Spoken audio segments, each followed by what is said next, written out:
Hi ವಿದ್ಯಾರ್ಥಿಗಳೇ, ಎಲ್ಲರಿಗೂ ಕೂಡ ನನ್ನ ಒಂದು ಚಾನಲ್ಗೆ ಸ್ವಾಗತ ಹೇಳ್ತಾ, ಇಲ್ಲಿ first BA semester degree examination economics DSC paper 1ಗೆ ಸಂಬಂಧಪಟ್ಟಂತಹ ಒಂದು ಬೋರ್ಡ್ ಪರೀಕ್ಷೆಯ ಆಲ್ರೆಡಿ ಹಿಂದಿನ ವರ್ಷದ ಒಂದು ಕ್ವಶನ್ ಪೇಪರ್ ಇದು. ಇದೇ ರೀತಿ ಪ್ಯಾಟರ್ನ್ NEP ಹೊಸ ಸಿಲೆಬಸ್ ಪ್ರಕಾರ ಇದರಲ್ಲಿರುವಂಥ ಆಲ್ಮೋಸ್ಟ್ ಕ್ವಶನ್ಸ್ಗಳು ನಿಮ್ಮ ಒಂದು ಈ ಸಾರಿ ಬೋರ್ಡ್ ಪರೀಕ್ಷೆಗೆ ಬರುವಂಥ ಸಿಚುವೇಶನ್ ಇರುತ್ತೆ. ನೋಡೋಣ ಬನ್ನಿ. ಫಸ್ಟ್ ಕ್ವಶನ್ ಅಂದರೆ ಪ್ರತಿ ಒಂದು ಪ್ರಶ್ನೆಗೆ 1 ಅಂಕ ಇರುತ್ತೆ. ಅರ್ಥಶಾಸ್ತ್ರವನ್ನು ವ್ಯಾಖ್ಯಾನಿಸಿ. ಅರ್ಥಶಾಸ್ತ್ರದ ವ್ಯಾಪ್ತಿ ಎಂದರೇನು? ಪೂರೈಕೆ ಎಂದರೇನು? ಉತ್ಪನ್ನ ಮಾರುಕಟ್ಟೆಯ ಅರ್ಥ ನೀಡಿರಿ. ಸೀಮಾಂತ ಆದಾಯ ಎಂದರೇನು?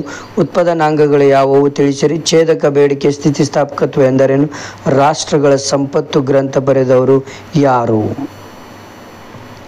ನೆಕ್ಸ್ಟ್ ನೋಡೋಣ ಬನ್ನಿ. ಭಾರತದ ಪ್ರಸ್ತುತ ಹಣಕಾಸಿನ ಮಂತ್ರಿ ಯಾರು? ಅರ್ಥಶಾಸ್ತ್ರದ ಕೊರತೆಯ ವ್ಯಾಖ್ಯೆಯನ್ನು ನೀಡಿದವರು ಯಾರು? ಬದಲಾಗುವ ವೆಚ್ಚ ಎಂದರೇನು? ಕೆಲ ಜನ ಸ್ವಾಮ್ಯ ಮಾರುಕಟ್ಟೆಯ ಅರ್ಥವನ್ನು ಹೇಳಿರಿ.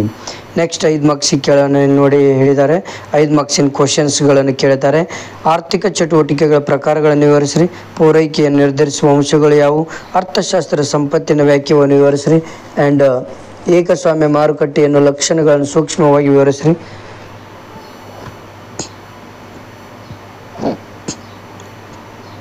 ಉದ್ಯಮ ಸಂಸ್ಥೆ ಮತ್ತು ಕುಟುಂಬ ಕುರಿತು ಬರೆಯಿರಿ.